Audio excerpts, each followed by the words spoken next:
Welcome to Season 3 of the Questions With podcast, hosted by Quest Ventures, the top venture capital fund in Asia.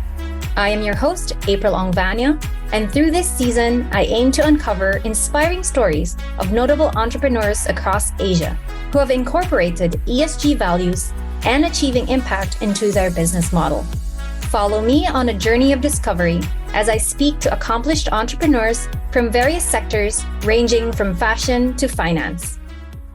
With the rise of technology in today's world, fears of skills becoming obsolete and communities like the elderly being left out from the world of technological advancement have become rampant. However, over at Tictag, this could only be further from what they have envisioned for the future of data. On this episode, we have the honor to speak to Kevin Quah, the co-founder of Tictag, a company focused on making data easy and accessible. Founded in 2020, Tictag has made social good a backbone of their business by bringing more opportunities to the community, especially to the disadvantaged and vulnerable parts of our population. Today, I hope to uncover the secret behind their success and how balancing social impact and developing cutting-edge technology is a winning formula for Tictag. Hi, Kevin. Welcome to the Questions With podcast. How are you today? Hi, April. I'm doing very well. Thank you so much for having me.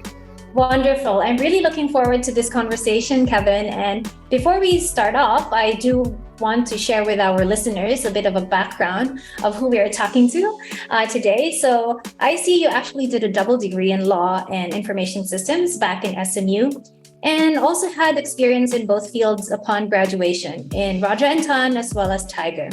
So what made you decide to pivot away from these two sectors and become an entrepreneur? Yeah, sure. So for our listeners who don't already know, SMU stands for the Singapore Management University in Singapore.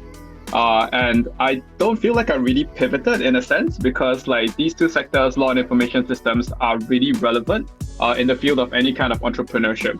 So besides the typical, business or accountancy kind of backgrounds, I feel especially with law information systems, they've helped me a lot in terms of the background knowledge that they've given me in order to be able to start Tictag with my other co-founders. Yeah, so that's the short story. I guess the long story was that back in the legal industry as well, I realized that a lot of it is actually pretty outdated in terms of how we did things back then. I'm sure it's improved a lot now, but while I was sitting at my desk and writing out and vetting agreements and doing research, I realized that there's so much that could be automated with artificial intelligence. There's so much that could be augmented with technology. And that's when I really decided to take the plunge and go do something that my techie heart really wanted. So as you said, it's actually a good experience, or at least these prior roles helped you prepare, establish Tictag, or become an entrepreneur. So maybe perhaps, what do you think about that, right? Do you think that there's a certain personality or background of a person that fits into a role of an entrepreneur? What's your thoughts on that? I think conventional research shows that there are certain personality traits that gravitate towards being an entrepreneur. On some articles I've read, they said that you have to be a textbook narcissist in order to be an entrepreneur. I'm not sure if I believe that or if I think I'm a narcissist. I hope not. But I do think that I share a lot of the traits of taking risks, of being creative, of leadership with my co-founder. So I don't think I would be anywhere without them. They basically help to we work with each other to fill in the parts that we are lacking. And that's why I'm really fortunate to have my co-founders, Jin and Ihang. Great. Thank you for sharing that. And as we all know, it's a big challenge jumping into entrepreneurship and becoming a startup co-founder. For you in your journey, what has been the hardest part of being an entrepreneur? I think this has definitely been both the hardest as well as the most fun part, in the sense that there's not really a guideline, there's no textbook as to what to do. For an entrepreneur, you can seek guidance and help from a support network, or even great VCs like Quest, of course. But effectively, nobody's done what we've done. Nobody's done in the exact same situation as what we are currently in. And nobody has your exact experience.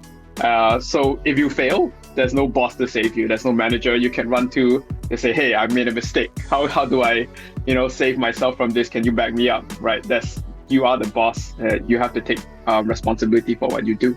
That's true. I mean, it's exciting and scary at the same time. There's a lot of uncertainty, but definitely you develop so much as an entrepreneur and as a person. You mentioned about how your technology or what you're doing at Tictag is really innovative and such a novel idea. So what inspired you to come up with it in the first place in gamifying data tagging? Yeah, we draw from different inspirations actually. So, as like I talked about my co-founders before, Jin and Ihang, they were both we met them at an artificial intelligence startup in Singapore, and that's how we realized that in order for any kind of artificial intelligence or machine learning model to work, you do need a lot of data, and in most cases, this requires really clean, really well labeled data that often has to be done by a human person. So that was stemming from our own experience, where we literally had to either do the labeling ourselves or we had to hire people to do it. And it became a very tedious, a very manual kind of process. So what we realized also was that if we wanted to be able to get other people to do this, it had to be a bit more fun. We wanted to also give a way for people to benefit from doing this annotation, this data labeling in a really fun and easy manner, rather than sitting in front of a computer or a desktop to manually do all these tagging, right? This data tagging in order for machine learning models to work. So the funny story is that me and Jin, we were on an MRT train, like a subway train in Singapore one day, and then we were just discussing this idea, and we looked around us and we realized that everybody was staring at their mobile phones. So some of them were watching Netflix, some of them were on YouTube, some of them were playing Candy Crush on their phones, and we were thinking to ourselves, there's so much like spare capacity when people are just traveling or they're waiting or they're doing something. So what we really wanted was to find a way to turn this spare capacity into like kind of productivity as well. So we were figuring, hey, why not instead of playing Candy Crush, you could do something equally or equally as fun, right? And still be able to make money along the way, right? So that's how we came up with this idea of trying to put a really gamified experience in order to do any kind of data annotation and to make use of people's free time. And as this idea also evolved, we wanted to find a way to make sure that we didn't leave people behind with this kind of technology. So what we did was we were really determined to also turn this mobile interface into something that everybody could use, even people with disabilities from underprivileged backgrounds. These would be the right people that we wanted to be able to use our application as well. Yeah, that's really amazing. And I guess it's really that inclusivity that you have pushed forth in growing and starting off with Tictag. So what were biggest challenges that you faced when you really started earlier on, when you were bringing your idea to life? Yeah, so I mean, right at the start, when we were just a small company, there wasn't a lot of trust in what like somebody like us could do, obviously, because like we are just a small like startup going out and saying, hey, we can help you with the annotation. We've got this really cool mobile app that can do it. Would you trust us? So of course, building that initial amount of trust, like working with like companies that eventually grew to become our long-time stalwart customers, that was what was really important for us in terms of overcoming this challenge in the first place. So when it comes to like even starting a project with any kind of company, we had to show them, okay, this is how we would do it. This is how we would actually get you the quality that you need for your ground truth. And of course, there would be teething problems along the way. But it's about overcoming these challenges that we were able to eventually become pretty successful in terms of selling and getting more customers to come on board with us. Yeah, that's very impressive. And as we talk about ESG and inclusive business and social impact, how do you think placing accessibility and inclusivity in the design of Tictag, has it become helpful, or was it an advantage for you to scale up your business? I think it was always at the core of what we wanted to do with Tictag. So I don't see it as necessarily like helpful, but it's in fact like the backbone of how Tictag was built in the first place, right? So accessibility, inclusivity to be able to bring on board people of all walks of life, right? Whether it's people with disabilities or like even elderly seniors. What we wanted to make Tictag into was a platform where you could really have small micro tasks that you can perform at any time. And this allowed us to be able to bring on board a wide variety of people, right, that had all sorts of different experiences as well. And this has allowed us to form a really, really strong core for our crowd, right? And also allows us to bring on more and more diverse individuals, which of course really aids us in terms of how we're able to deal with different kinds of data sets and domain knowledge areas. That's great. I mean, maybe just for our listeners as well, can you give us an overview? How does this really work? What does that mean when you're telling us you've gamified, data tagging? Yeah, so it's no longer like the very boring kind of like, let me use an open source software and install it on my laptop and then slowly load up the files and then go through them one by one and then follow a particular kind of guideline, right? What we've done with Tictag is that we've taken the entire conventional method of data tagging and broken it down into micro tasks, right? These micro tasks are effectively like one-step kind of processes where you're able to just, oh, draw a bounding box around the car, or is this person wearing a hat? Right, so it's been broken down into more minute steps that allows us to perform these steps with much higher accuracy, right? Because of course people get less distracted along the way, and it's much easier to focus on a particular task at hand, right? So this entire gamification of the process of data annotation and collection also allows us to make the process of getting data even more fun as well.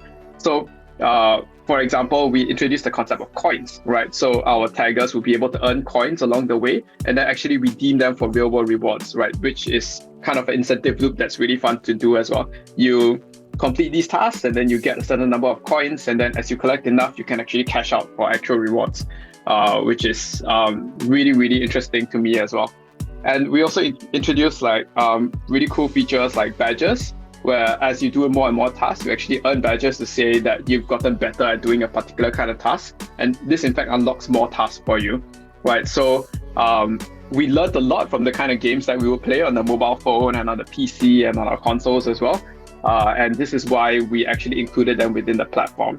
And we're also rolling out this really cool feature called a leaderboard. So you actually get to see like what your activities are as you're performing more and more tasks. You can see like who else is on the leaderboards, and you can have a bit of a sense of competition with the rest of the people that are also performing the tagging, and you can kind of rank up as well. So all these like small elements, it allows us to build like a stronger community as well, and also it also makes us more loyal to our taggers and our taggers more loyal to us. So it's really exciting for us as well.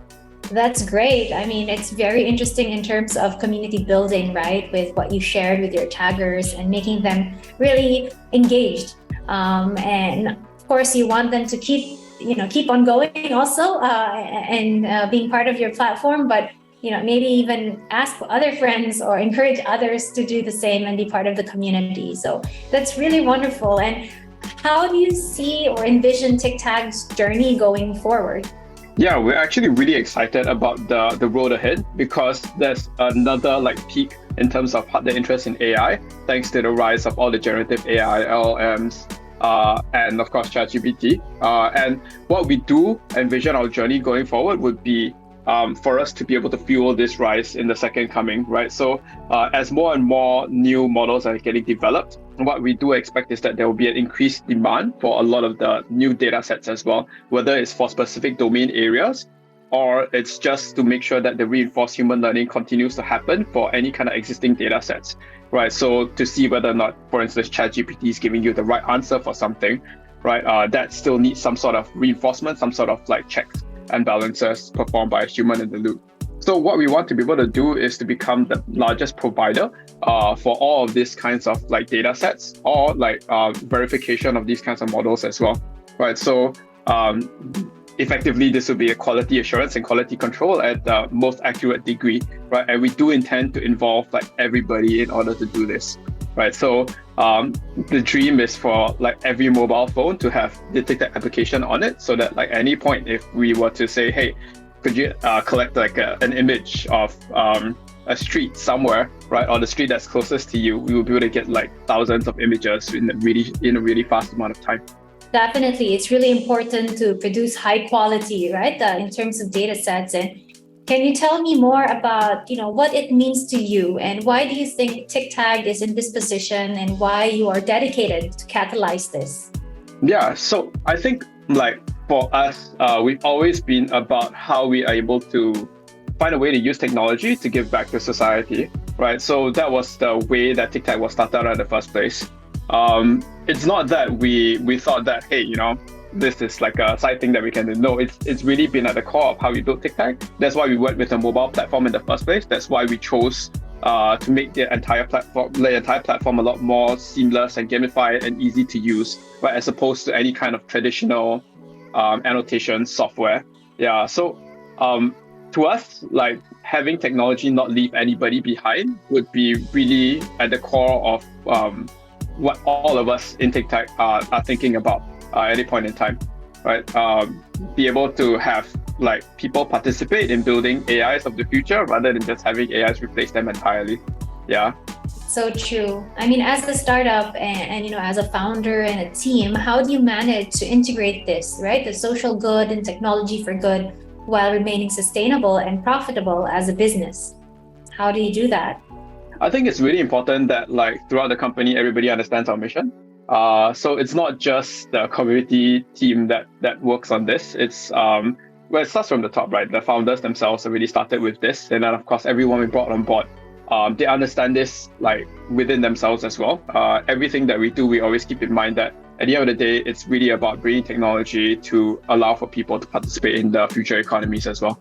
Yeah, so communication is key as well. Like whenever somebody does something that seems to conflict, right, with our shared mission, we do make sure that we highlight this as well, right? And of course, like whenever there are any ambiguities, we always fall back on our first principles, our mission and our vision to be able to do this as well. So it's really helpful to be able to have a company and a culture that's really centered around this.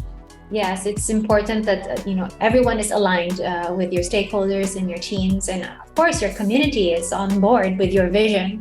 Now, what do you think is the most important factor that contributed to Tictag's success so far? That's an easy one, right? So I kind of just talked about it, which is I think it's definitely the people. We've been really lucky to have like not only a very strong core team, but also like we keep having like really talented, really smart, really passionate individuals join us, and eventually form more and more of the Tictag culture, right? So we have our initial culture, of course, but every new person that joins will modify it in some small way. And I do think that like Tictag as a team, as a people, we work really well together. And we always find a way to make sure that everyone feels included as well, right? Whether it's our team in Korea or whether it's our team in Singapore, whether our teammates in Indonesia, or even like our one friend in India as well. So it's really about trying to gel the team together as much as possible and making sure that we have that common goal. So it's really about the team. I love that. And I guess my next question now goes not just the team, but you as a leader, right? So what has been key lessons for you, Kevin, as a leader, maybe together with your co-founders? So I think as a leader with my co-founders, at the end of the day, and I keep falling back on this, but I'm sorry, but like communication really is key, right? So between my co-founders and I, like we make sure that we try and communicate as much as possible. We try and reduce any kind of miscommunication or misunderstanding. Because like it's very difficult when things start getting misaligned, and after that you don't correct any of these kinds of miscommunications. We encourage as much communication within the team as possible as well, because being a pretty cross-functional, cross-global, cross-border team, in a sense, there can be a lot of miscommunication that arises from just language barriers. Right, but we try to eliminate as much as possible by clarifying and making sure that we have the correct tools in place to reduce any potential kind of miscommunication. That sounds really amazing. It sounds like you have such a great team and of course leaders together with you. So kudos to your whole team for that. So thanks for sharing a bit about what you do and about Tictag. Now I want us to kind of zoom out a little on the industry itself, like the outlook that you may have. Mm-hmm. And you already touched on this, of course, right? Data and the AI industry has completely, transformed, or it continues to transform by the day or even by the minute. So what do you think is the greatest opportunity, but also the threat that you see in this industry?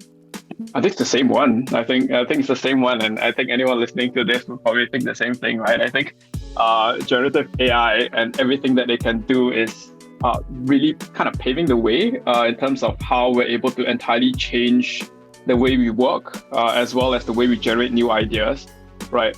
Never would I have thought that as early as this year, we can already start like writing emails by typing in a simple prompt into ChatGPT, right? So the opportunity for this is immense. The ways that like AI in general can be used in so many different domains is massive. And of course, Tictag wants to be there to help to fuel all of this like change within the industry. But at the same time, the threat is also pretty real. A lot of people are definitely gonna find themselves like losing out on a lot of different kinds of opportunities, or even like losing their jobs, right? Because AI effectively just replaces a lot of that. And of course, we don't know how AI might continue to evolve. Like, of course, the experts out there are saying, hey, Terminator's coming, Skynet's coming. You guys got to be aware of that. I don't think so, but I think that there are quite a few things we probably do need to look out for as this continues to evolve, as GPT-5, 6, or any kind of new generative AI models continue to come out as well. Yeah. There's also like the entire issue of human biases and the ethics of AI and everything, but I feel like that's another podcast entirely. Yeah, I was going to say that's an entire topic or not entire season maybe to talk about that. But maybe just to touch on those things, right? What do you hope to see change or improve in the future of data and the AI industry, not just in Singapore, but around the world? Yeah, so and of course this relates to why we started Tictag. All right, what we felt working in our previous company as well was that AI is great. AI is going to automate a lot of the difficult processes that we face on a day-to-day basis, and of course it's going to change a lot of things that are happening at work.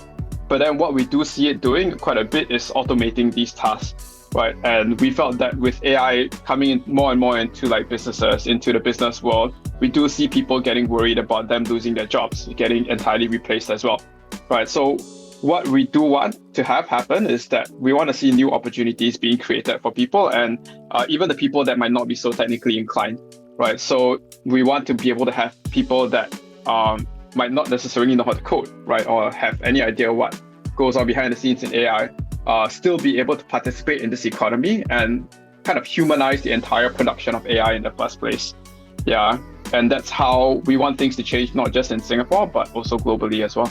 Definitely, that's very true. And I wonder your perspective, right? Like there's a lot of naysayers, there's a lot of course, fear around this. And obviously, that's, I would say, normal, right? But we are moving forward and it will continue to evolve. And this industry will just keep growing.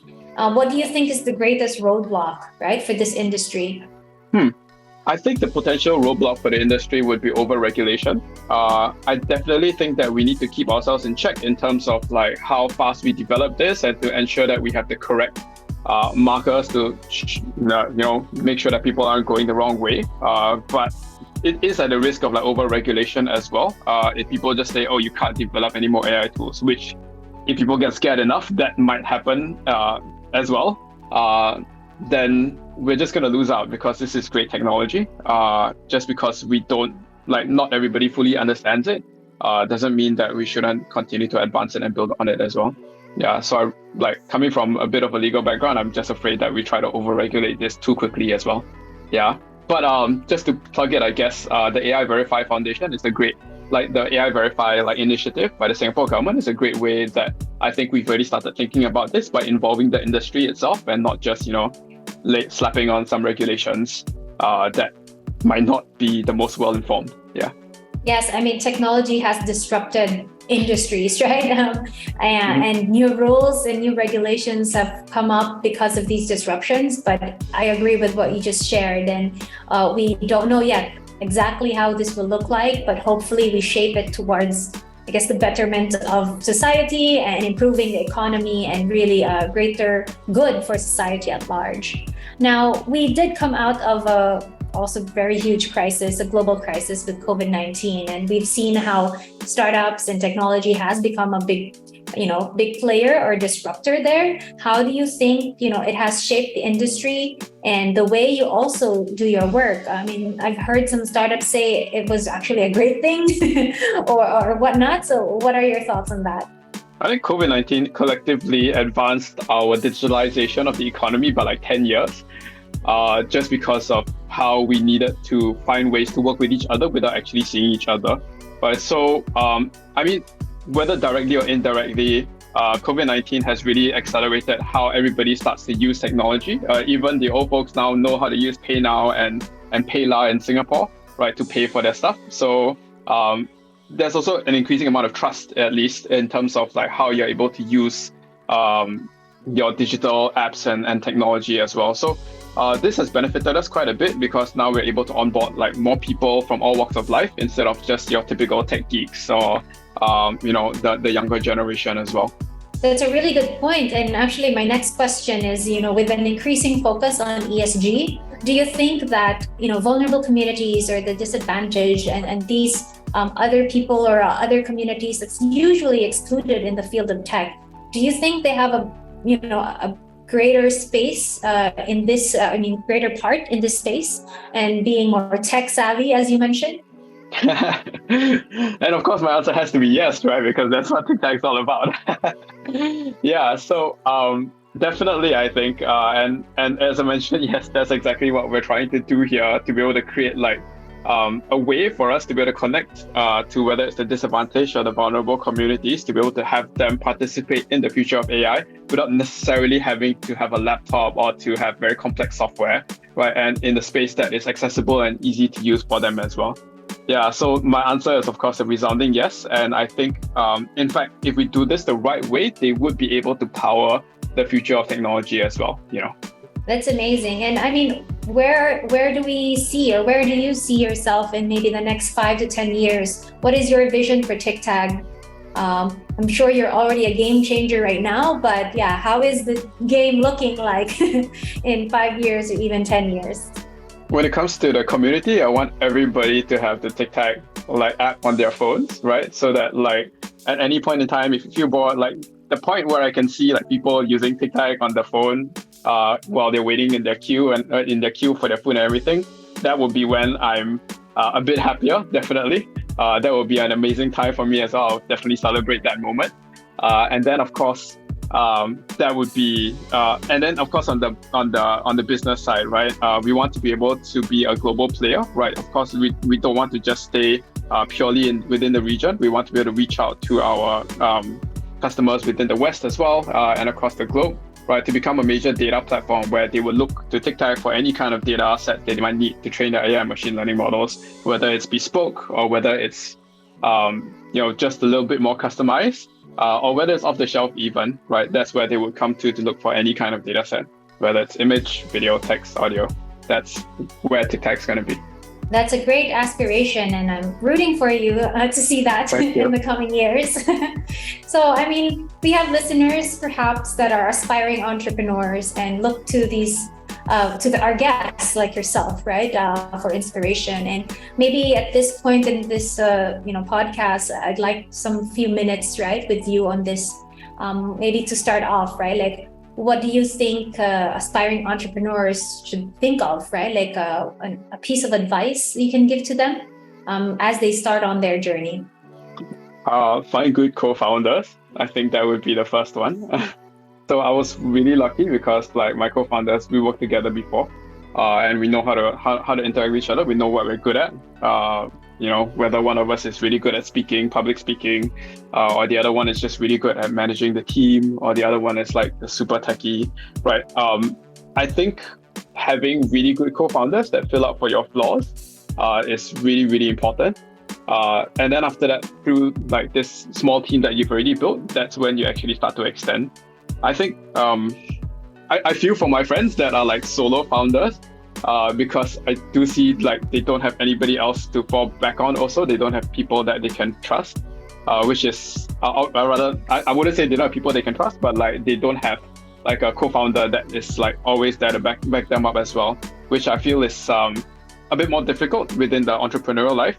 I think having a great team, having a good co-founding team as well is going to be extremely critical to any kind of entrepreneurship like ambitions.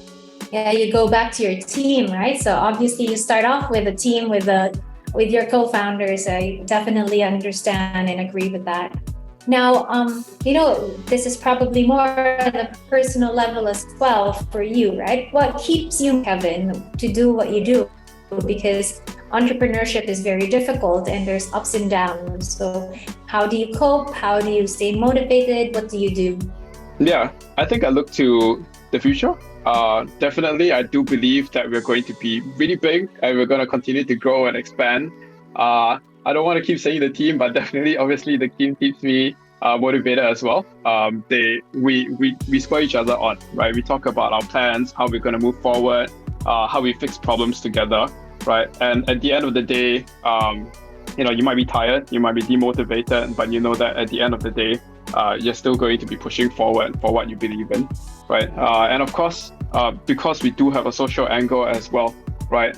Having that vision in mind, knowing that like at some point in the future, we'll be able to involve everybody in the future economy, that really keeps us going as well, right? We know that we're doing this for more than just ourselves. We're doing it for more than just Tictag, right? We're able to push forward into something that we believe would be a brighter future for everybody. That's truly inspiring, and I do hope for the best, right, with your team. And I do agree with finding the right people and being surrounded, right, with supporters as well. So I wanted to ask about mentorship, or people that you can go to or seek for advice. Like, how important do you think that is in an entrepreneur's journey? Yeah, definitely. So whether it's like your peers who are 1 or 2 years ahead of you, or even like at the same level of entrepreneurship as you, or it's like a venture capital, or it's like an investor, or it's like your friends or your family that have been there before, or it's even your parents, right? I think we see mentorship in all kinds of forms, but I also seek mentorship from my co-founders as well, who are a bit more experienced in certain parts than I am. So I think it's absolutely critical that there is some basis for you to behave in the way that you do, for you to make decisions down the road as well. And it's really important for us to always have somebody to try and get advice from as well. Whether or not it's the correct advice, that's really up to you as the entrepreneur to figure out for your point in time in your situation. But at the end of the day, having somebody to count on and to get advice from is better than having nobody. Yes, that's so true. And actually, with this season, as we talk about social impact, ESG, and really promoting social entrepreneurship, I'd like our last word, maybe, Kevin, maybe some words of encouragement to fellow entrepreneurs, especially social entrepreneurs and co-founders out there that might also be tuning in. Yeah, I think what you guys are doing, wherever you are, like as long as you have an angle there, I think it's really admirable as well. And thinking about how to improve society or improve the rest of, whether it's the environment or it's like with everything else related to the society as well. I think that's really admirable, and I think it's exactly what we need, right, for the future ahead, right? Because technology without consideration for humanity is unsustainable. Of course, without consideration for the environment as well, it's unsustainable. So that's where we really need to do our part as social entrepreneurs. Thank you so much for that, Kevin. Definitely wise words from a social entrepreneur himself and startup founder. Thank you so much for spending time with me and joining us at the Questions With podcast. And of course, thank you to those tuning in to this episodes of Questions With Tictag, featuring the company's co-founder, Kevin Quah. So for more episodes like this, be sure to hit the follow button on whichever platform you're listening from. Again, I am your host, April Ong Vano. Till next time.